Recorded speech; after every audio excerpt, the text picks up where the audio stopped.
Bonjour mes bien-aimés dans le Seigneur, en ce 9 septembre 2021. Le Seigneur Jésus-Christ nous a fait grâce d'être comptés parmi les personnes encore vivantes en ce jour et soyons reconnaissants. Ce matin, lorsque j'allais travailler, en cours de route, j'ai vu qu'on avait exposé le cercueil des petits enfants. J'ai vu le cercueil d'un petit enfant exposé chez le menuisier. Le menuisier qui l'a conçu l'avait exposé à l'extérieur de sa maison. C'était un petit cercueil. J'ai eu mal au cœur. J'ai eu mal au cœur. Je me suis mise à la place de cette mère qui a perdu son petit enfant, son petit garçon ou sa petite fille. Pour quelle raison, je ne sais pas. Il était tout blanc, ce cercueil. Quand j'ai vu ce cercueil, j'ai dit Seigneur, merci, parce que mes enfants sont encore en vie. Il y a une maman qui a perdu son enfant. Il y a une famille en deuil aujourd'hui. Toi qui n'es pas dans cette situation, sois reconnaissant. Sois reconnaissant. Il n'y a pas que des adultes qui meurent. Il y a aussi des petits-enfants innocents, tellement innocents, qui meurent. Que le Seigneur fortifie toutes ces personnes qui sont en train de traverser des moments difficiles. Que le Seigneur vous fortifie. Alors, comme je l'ai intitulé, j'ai passé une nuit de ouf. J'ai passé une nuit de ouf. Je suis restée éveillée entre 1h51 jusqu'à 4h du matin. J'étais en train de prier, le Seigneur m'a montré beaucoup de choses. Il m'a montré beaucoup de choses. Comment j'ai fait pour me lever à 1h alors que je dormais? Je me suis vue en tête, j'étais en train de dormir sur mon lit. Je dormais sur mon lit. Mais sauf que je me voyais en train de dormir dans une voiture. Je me voyais dans une voiture.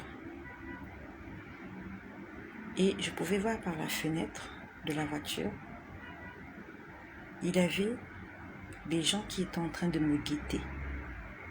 Moi, j'étais dans la voiture. Je dormais à l'arrière d'une voiture. Et les gens venaient me guetter. Et parmi les gens qui me guettaient, en fait, ils étaient au nombre de 3. Et parmi les 3, il y a un qui a dit « Essaye d'aller voir si elle dort réellement. » Alors que j'étais sur mon lit. Spirituellement, j'étais comme dans une voiture. Et il y a 3 personnes qui étaient là, qui me guettaient comme ça. Et parmi les 3 personnes, il y a quelqu'un qui a dit « Allez voir si elle dort réellement. » Et c'est ça qui m'a réveillée. Je me suis dit, il y a des gens qui sont en train de me surveiller. Et ces gens-là, ce sont des gens malveillants. Pourquoi je t'en parle? Ce n'est pas pour t'effrayer. Mais c'est pour juste te dire que il y a des gens qui te surveillent. Pas pour te faire du bien. Mais ils cherchent la petite occasion. Ils cherchent la petite faille pour porter atteinte à ta vie. Et si ce matin tu es encore debout comme moi, si tu es encore vivant, il faut que tu dises merci Seigneur. Merci Seigneur. Parce que malgré le fait qu'ils sont venus chez toi, qu'ils ont guetté à ta fenêtre, qu'ils t'ont même peut-être touché, tu es toujours en vie. Donc lorsque je me suis réveillée, il était 1h51. Et j'avais compris qu'il fallait que je me mette à prier. J'ai commencé à prier. Dès que j'ai commencé à prier, ça a déclenché. Ça n'a pas mis du temps. dès que j'ai commencé à prier, je me suis mise à genoux. Au départ, j'étais allongée, mais quelque chose me disait, mets-toi à genoux. Au départ, je me suis dit, bon, je travaille demain, je vais prier allongée. Quelque chose m'a dit, non, mets-toi à genoux et prie. Et je peux te dire que j'ai prié entre 1h50 et quelques minutes et 4h du matin. Je n'ai pas pu dormir. Pourquoi je n'ai pas pu dormir? Parce que le Seigneur m'a parlé toute la nuit. Le Seigneur aimerait parler à des gens. Le Seigneur prend du plaisir à nous parler. À un moment donné, j'étais en train de négocier. Je lui ai dit, Seigneur, je vais travailler demain. Laisse-moi dormir. J'ai dit, Seigneur, laisse-moi dormir. Je le suppliais pour qu'il me laisse dormir. Quand on nous parle l'histoire de Michael Jackson, qui a été drogué par ce produit qu'on appelle le propofol, Michael Jackson, il se faisait injecter pour dormir. Parce que le sommeil, c'est important. Moi, j'ai pas besoin de drogue pour dormir. Et j'espère que toi aussi qui me suis, tu n'utilises pas une drogue pour t'endormir. Mais le Seigneur est celui-là qui donne le sommeil. Michael Jackson n'avait pas de sommeil. Il y a beaucoup de stars comme ça. Il y a beaucoup d'étoiles là-dehors.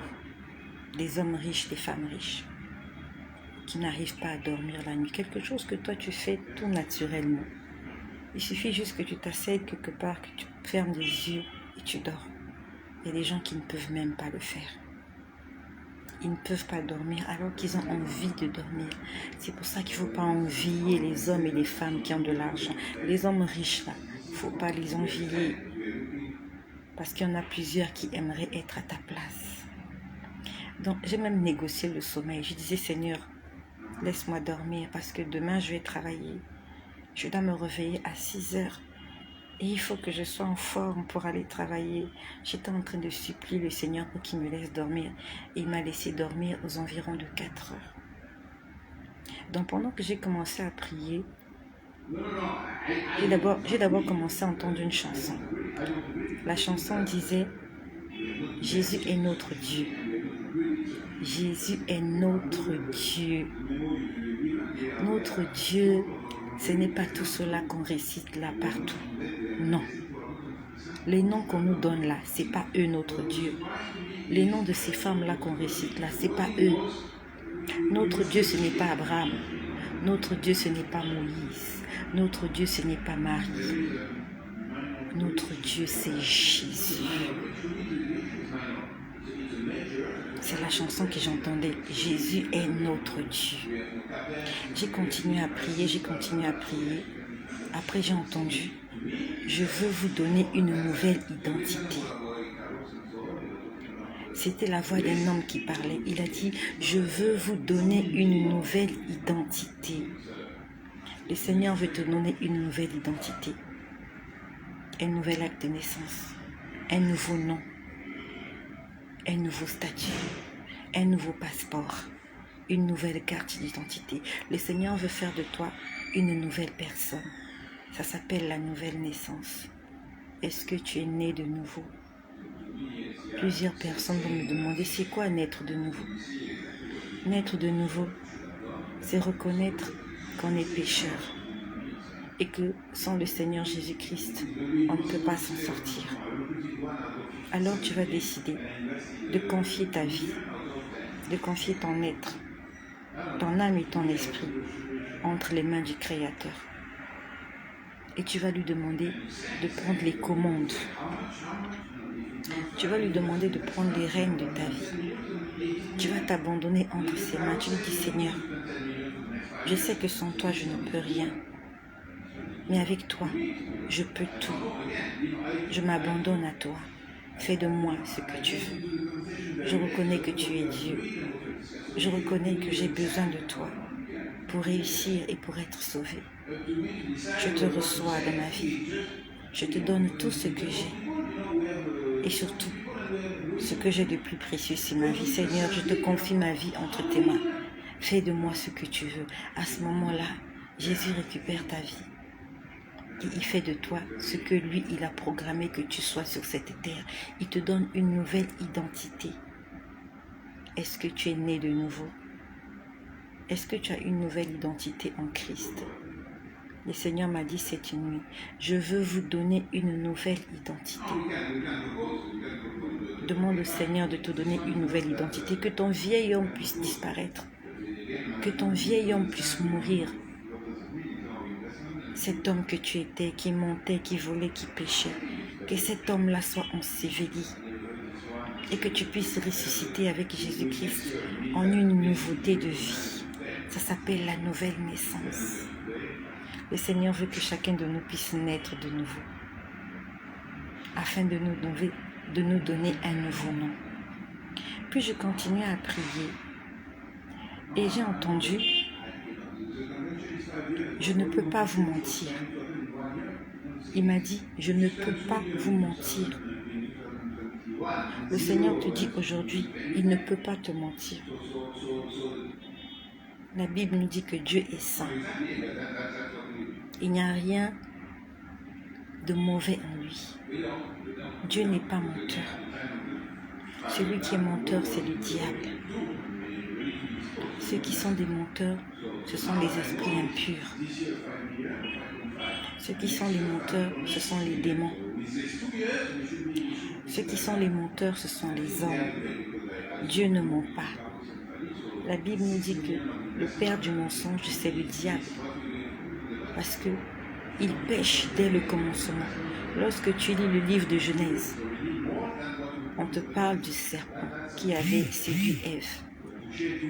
La première des choses qu'il a faites, le serpent, c'était de mentir. Il a menti à Ève et il continue de mentir. Il s'agit du serpent ancien, c'est Satan qui ment. Ceux qui mentent là dehors, c'est Satan et ses agents. Dieu ne peut pas te mentir. S'il t'a promis, il va le faire. Le problème, c'est que est-ce que tu seras patient jusqu'à ce que lui, il ait fait? Le Seigneur m'a dit cette nuit, je ne peux pas vous mentir. Ce que j'ai dit, je le ferai. Si Dieu t'a fait des promesses, il va les réaliser. Et toutes les Écritures aussi, Dieu va les réaliser.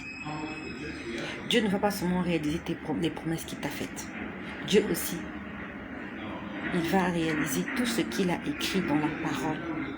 Et parmi les choses que Dieu a écrites, il a dit, aucun pécheur n'héritera le royaume des cieux.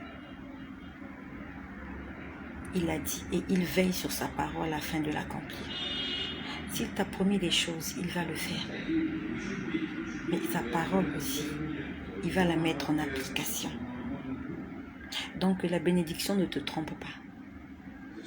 La Bible nous dit que la grâce est trompeuse. Ce n'est pas parce que Dieu te fait du bien qu'il valide forcément ce que tu fais. Attention. Ce n'est pas parce que Dieu t'a béni que tu es parfait, que tu es sans péché. Ça s'appelle la grâce. Que cette grâce-là ne te trompe pas. Puis après, j'ai entendu, je ne pense pas comme vous.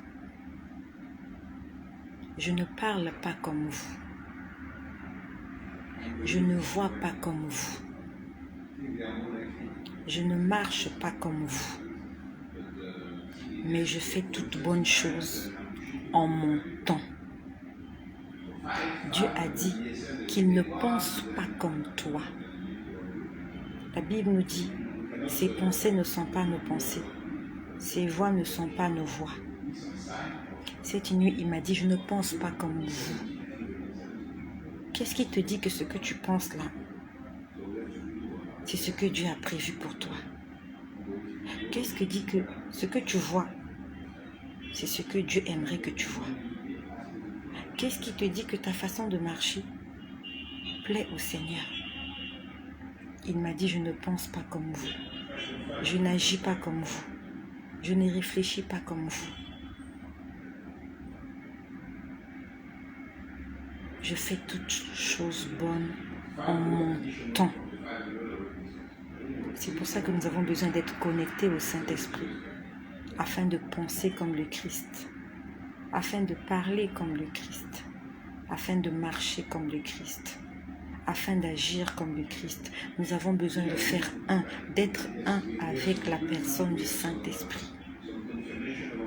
Nous avons besoin d'être connectés au Saint-Esprit afin de comprendre les pensées du Père, afin de connaître les désirs du Père.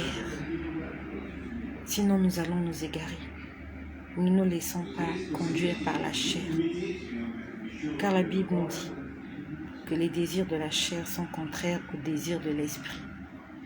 Et il s'agit de quel esprit? Pas des esprits des morts, pas les esprits des défunts, pas les esprits des saints, mais il s'agit du Saint-Esprit. Le Seigneur m'a dit, je ne pense pas comme vous, mais je fais toutes bonnes choses en mon temps. Il y a un temps que Dieu a prévu afin de te faire du bien.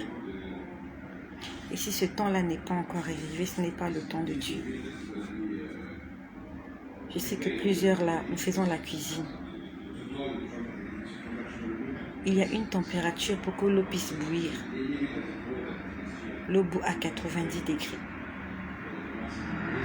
Si la température de 90 degrés n'est pas atteinte, l'eau n'est pas bouillie. Il y a un temps de cuisson pour certaines nourritures. Lorsque tu fais la pâtisserie chez toi, tu fais un gâteau. Si tu es en train de te conformer à un livre de pâtisserie, on va te dire de mettre le minuteur à 1 heure. On te dit mets le minuteur à 45 minutes. Ça veut dire que avant les 45 minutes, le gâteau n'est pas cuit. Avant les 1 heure, le plat n'est pas cuit. Et après cette heure-là, ça commence à cramer. Le timing de Dieu, il est parfait. Quand Dieu dit 45 minutes, ça doit faire 45 minutes. Avant 45, c'est pas bon. Après 45, c'est plus bon. Quand Dieu dit c'est midi pile, c'est midi pile. Dieu a un temps qu'il a fixé afin de faire du bien à chacun d'entre nous. Le Seigneur m'a beaucoup parlé cette nuit. Beaucoup. Et pour ne pas être longue, je vais m'arrêter par là. Je vais continuer la suite. Je vais vous faire, je ne sais pas combien de vidéos je vous ferai. Il m'a parlé pendant 4 heures. On va dire non, 3 heures, puisqu'il était 1h51 quand je me suis levée.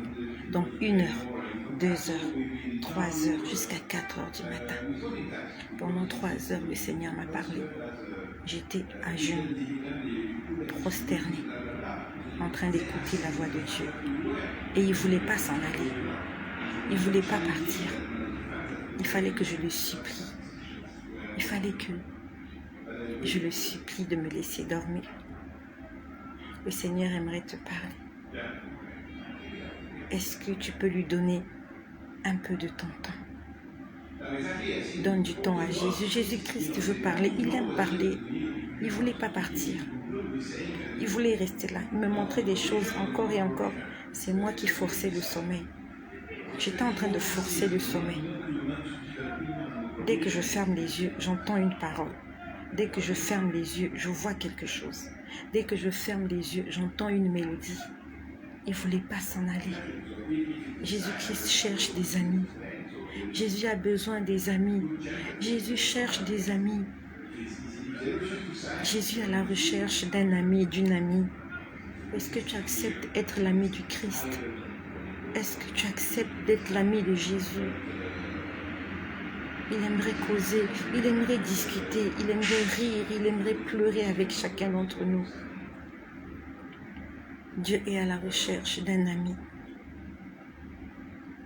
Est-ce que tu acceptes d'être son ami? Jésus aime nous parler. Il aime nous parler. Quand il veut me parler, il n'a pas envie de s'en aller. Ni t'étais mon travail, j'allais rester là, à genoux, je ne sais pas pendant combien d'heures. Parce qu'il veut nous parler. Il veut nous dire des choses. Pour qu'on arrête de nous tromper là-dehors. Dans Osée, il est écrit « Mon peuple meurt parce qu'il lui manque la connaissance ». Le Seigneur veut nous enseigner afin de ne pas nous perdre. Le Seigneur te tend la main aujourd'hui. Est-ce que tu acceptes l'amitié entre toi et le roi des rois? Quel privilège. L'Éternel est bon. Prosterné, adorant